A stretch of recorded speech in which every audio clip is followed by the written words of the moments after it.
नमस्कार दोस्तों, स्वागत है आपका अपने YouTube channel target civil services में। आज है 16 जून और मध्य प्रदेश के डेली करंट अफेयर में आज हम 16 जून से जितने भी इंपॉर्टेंट करंट अफेयर होंगे उन पर डिस्कस करेंगे और इसके बाद हम 2022 से जो भी इंपॉर्टेंट करंट अफेयर होंगे उन पर भी डिस्कस करेंगे। तो लेक्चर लास्ट तक ध्यान से देखिएगा। सबसे पहले हम रिवीजन कर लेते हैं कल के करंट अफेयर का। तो पहला क्वेश्चन था हमारा, मध्य प्रदेश का दूसरा हर घर जल जिला कौन सा बन गया है? तो ये निवाड़ी बन गया है, ठीक है। और हमारे मध्य प्रदेश का पहला और देश का पहला हर घर जल जिला कौन सा है? तो ये बुरहानपुर है, ठीक है। और राज्य की बात है तो गोवा है। देश में राज्य की बात है कि पहला राज्य कौन सा है जो हर घर जल राज्य बन गया है? तो वो है गोवा। हर घर जल वाला पहला केंद्र शासित प्रदेश कौन सा है? तो वो दादर नागर हवेली और दमन और दीव है। 15 से 17 जून तक जियो कन्वेंशन सेंटर मुंबई में 3 दिवसीय राष्ट्रीय विधायक सम्मेलन में हमारे मध्य प्रदेश से कौन शामिल होंगे? तो ये हमारे मध्य प्रदेश के खनिज साधन एवं श्रम मंत्री श्री ब्रजेंद्र प्रताप सिंह जी शामिल होंगे। तो इसका आंसर क्या होगा? तो option number D. Shivraj Singh Chouhan ji हमारे मध्य प्रदेश के मुख्यमंत्री हैं। नरोत्तम मिश्रा हमारे मध्य प्रदेश के गृह मंत्री है। उषा ठाकुर हमारे मध्य प्रदेश की संस्कृति विभाग की मंत्री है और इनके पास पर्यटन विभाग भी है और अध्यात्म विभाग भी है। सहकारिता नीति लागू करने वाला देश का पहला राज्य कौन सा बन गया है? तो ये हमारा मध्य प्रदेश बन गया है। और अनुसूचित जाति एवं जनजाति वर्ग के विद्यार्थियों को छात्रवृत्ति के लिए आय सीमा 6 लाख से बढ़ाकर कितने रुपए कर दी जाएगी? तो ये 8 लाख रुपए कर दी जाएगी। और ओमकारेश्वर फ्लोटिंग सोलर परियोजना को भुगतान सुरक्षा गारंटी और प्रारूप को सहमति मिल चुकी है। और ओमकारेश्वर फ्लोटिंग सोलर परियोजना किस नदी पर है? तो ये नर्मदा नदी पर है। कहाँ पर है? तो ओमकारेश्वर में। किस डिस्ट्रिक्ट में है? तो खंडवा डिस्ट्रिक्ट में है। और ये देश तथा विश्व की सबसे बड़ी फ्लोटिंग सोलर परियोजनाओं में से एक है। और मुख्यमंत्री youth internship for professional development program में संशोधन की स्वीकृति भी मिल चुकी है। और हमारे मध्य प्रदेश में बायोटेक्नोलॉजी पार्क का निर्माण कहाँ पर किया जाएगा? तो ये नीमच में किया जाएगा। तो चलिए स्टार्ट करते हैं हम अपने पहले क्वेश्चन के साथ। तो पहला क्वेश्चन है हमारा, 16 जून से लेकर 17 जून तक G20 के अंतर्गत साइंस 20 सम्मेलन का आयोजन कहाँ पर किया जा रहा है? तो ये हमारे मध्य प्रदेश की राजधानी भोपाल में किया जा रहा है। तो इसका आंसर हो जाएगा ऑप्शन नंबर बी, ठीक है। G20 के अंतर्गत साइंस 20 सम्मेलन का आयोजन कहाँ पर किया जा रहा है? तो ये भोपाल में किया जा रहा है। कब से कब तक? 16 जून से लेकर 17 जून तक। ये 2 दिवसीय आयोजन है। और देखिए इसके पहले भी हमारे मध्य प्रदेश में 16 जनवरी से लेकर 17 जनवरी तक G20 की थिंक 20 बैठक का आयोजन भी किया गया था। तो G20 की थिंक 20 बैठक का आयोजन भी कहाँ पर किया गया था? तो ये हमारे मध्य प्रदेश की राजधानी भोपाल में किया गया था। कब किया गया था? तो ये 16 जनवरी से लेकर 17 जनवरी को किया गया था। और इसके बाद देखिए 13 फरवरी से लेकर 15 फरवरी तक G20 के कृषि कार्य समूह की बैठक का आयोजन कहाँ पर किया गया था? तो ये इंदौर में किया गया था, ठीक है। तो G20 के कृषि कार्य समूह की बैठक का आयोजन कहाँ पर किया गया था? तो इंदौर में किया गया था। कब से कब तक? 13 फरवरी से लेकर 15 फरवरी तक। और अभी हाल ही में साइंस 20 की बैठक का आयोजन कहाँ पर किया जा रहा है? तो ये भोपाल में किया जा रहा है। कब से कब तक? 16 जून से लेकर 17 जून तक। और देखिए बात करें हम यहाँ पर G20 की, तो इसमें कितने देश सदस्य हैं? तो 20 देश सदस्य है, ठीक है। तो इसमें जो 20 देश सदस्य है, तो देखिए एक G8 ग्रुप था पहले, अब उसको G7 कर दिया गया है, जो कि रशिया को इससे बाहर निकाल दिया गया है। तो ये G7 देश तो ये हो गए, एक रसिया 8 हो गया और 12 देश ये है, ठीक है। तो कुल टोटल कितने देश हो गए? इसमें 20 देश हो गए। तो G7 में कौन कौन से है? जर्मनी है, यूके है, फ्रांस है, कनाडा है, यूएस है यानी United state of America, Italy है, जापान है, ठीक है।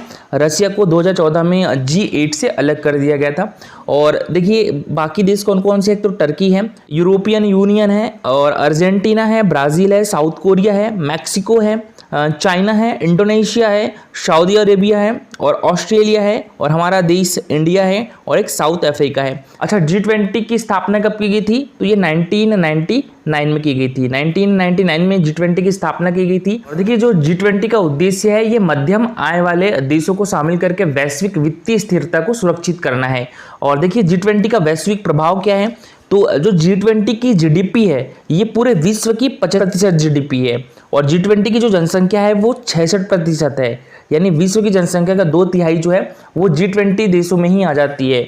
और G20 का अंतर्राष्ट्रीय व्यापार कितने हैं? 75% है, ठीक है। और G20 का वैश्विक निवेश कितना है, तो ये 80% है। देखिए ये इंपॉर्टेंट पॉइंट है।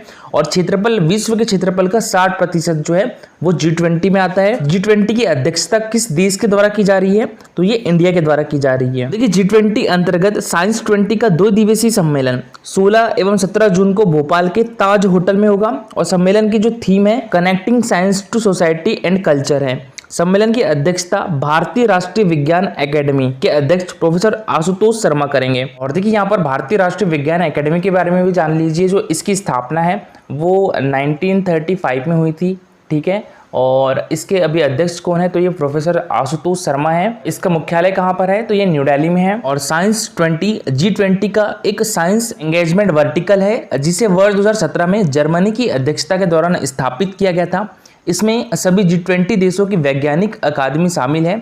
भारत की अध्यक्षता में हो रहे G20 में इंडोनेशिया और ब्राजील भारत के साथ ट्रोइका सदस्य है। देखिए यह पहली बार है जब ट्रोइका में 3 विकासशील देश है और उभरती हुई अर्थव्यवस्था शामिल है। और देखिए इसमें कौन कौन से विकासशील, इंडोनेशिया भी विकासशील देश है, ब्राजील भी और भारत भी।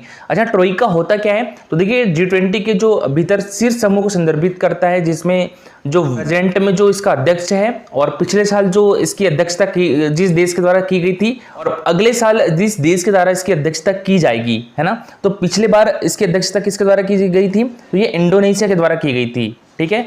और 2024 में इसकी अध्यक्षता कौन करेगा, तो ये ब्राजील करेगा। और अभी प्रेजेंट में इसका अध्यक्ष कौन है, तो भारत है। इसी को बोलते हैं ट्रोइका। और साइंस 20 एंगेजमेंट ग्रुप का मुख्य उद्देश्य नीति निर्माताओं को आम सहमति पर आधारित विज्ञान संचालित अनुशंसाएं देना है। देखिए इसके पहले भी साइंस 20 परामर्श 30 से 31 जनवरी 2023 को पुदुचेरी में आयोजित की गई प्रारंभिक बैठक के साथ शुरू हुआ था। इसके बाद अगरतला, त्रिपुरा एवं 3 से 4 अप्रैल 2023 को clean energy for greener future पर और लक्षद्वीप में एक और 2023 को यूनिवर्सल होलिस्टिक विषयगत सम्मेलन का आयोजन किया गया था। और साइंस 20 की इन सम्मेलनों का जो समापन है कोयम्बटूर तमिलनाडु में एक शिखर बैठक के साथ होगा। नेक्स्ट क्वेश्चन है हमारा 27 जून को प्रधानमंत्री श्री नरेंद्र मोदी जी हमारे मध्य प्रदेश में वंदे भारत की शुरुआत किन शहरों के बीच करेंगे, तो ये भोपाल और जबलपुर और भोपाल और इंदौर दोनों शहरों के बीच, ठीक है। 2 वंदे भारत ट्रेनों की शुरुआत की जाएगी 27 जून से हमारे मध्य प्रदेश में।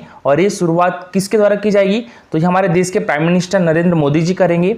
और तो इसका आंसर कर जाएगा ऑप्शन नंबर सी, ठीक है। तो देखिए 2022-23 का जो केंद्रीय बजट आया था, इसमें हमारे देश की जो वित्त मंत्री थी निर्मला सीतारमण, इन्होंने 400 नई वंदे भारत ट्रेनों के विकास और निर्माण का प्रस्ताव दिया था। इसके लिए बजट कितने रुपए रखा था, तो ये 50,000 करोड़ रुपए बजट रखा था। और पहली वंदे भारत ट्रेन कहाँ से कहाँ चली थी, तो ये दिल्ली से लेकर वाराणसी चली थी। और हमारे मध्य प्रदेश में पहली वंदे भारत 2 शहरों के बीच चली थी, ये नर्मदापुरम से लेकर दिल्ली के बीच चली थी। इसकी शुरुआत किसके द्वारा की गई थी, तो हमारे देश के प्राइम मिनिस्टर नरेंद्र मोदी ने की थी। कब की थी, 1 अप्रैल 2023 को की थी। तो देखिए प्रधानमंत्री श्री नरेंद्र मोदी 27 जून 2023 को 5 वंदे भारत एक्सप्रेस को हरी झंडी दिखाएंगे। इनमें मुंबई से गोवा, बेंगलुरु से हुबली और पटना से रांची रूट शामिल है। और इसी दिन प्राइम मिनिस्टर नरेंद्र मोदी मध्य प्रदेश पहुंचेंगे, जहां धार में सिकल सेल एनीमिया के कार्यक्रम में शामिल होने के बाद वे सीधे भोपाल आएंगे। और यहां पर भोपाल से जबलपुर और भोपाल इंदौर 2 वंदे भारत ट्रेनों को हरी झंडी दिखाएंगे। क्वेश्चन है हमारा, देश में सबसे पहले कृषि यंत्रीकरण की ट्रेनिंग देने वाला कौन सा राज्य बन गया है, तो ये हमारा मध्य प्रदेश बन गया है। तो इसका आंसर हो जाएगा ऑप्शन नंबर सी, ठीक है। देश में सबसे पहले कृषि यंत्रीकरण की ट्रेनिंग देने वाला हमारा मध्य प्रदेश पहला राज्य बन गया है। तो देखिए युवाओं को कृषि यंत्रीकरण क्षेत्र में कौशल विकास प्रशिक्षण देने की अभिनव शुरुआत संचालनालय कृषि अभियांत्रिकी ने की है, जो कि भोपाल के साथ इंदौर, जबलपुर, ग्वालियर, सतना एवं सागर में दिया जा रहा है।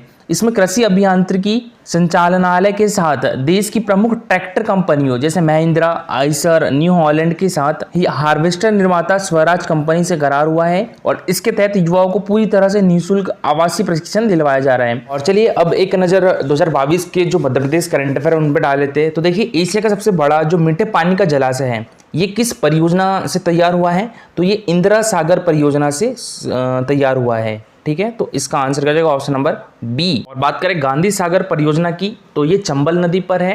और कहाँ पर है, तो ये मंदसौर डिस्ट्रिक्ट में है। और बात करें केन बेतवा लिंक परियोजना की, तो केन बेतवा लिंक परियोजना देखिए ये जो 2 राज्यों की परियोजना है, कौन कौन से, तो हमारा मध्य प्रदेश, उत्तर प्रदेश। और इस परियोजना के तहत जो केन नदी का पानी है वो बेतवा नदी में ले जाया जाएगा।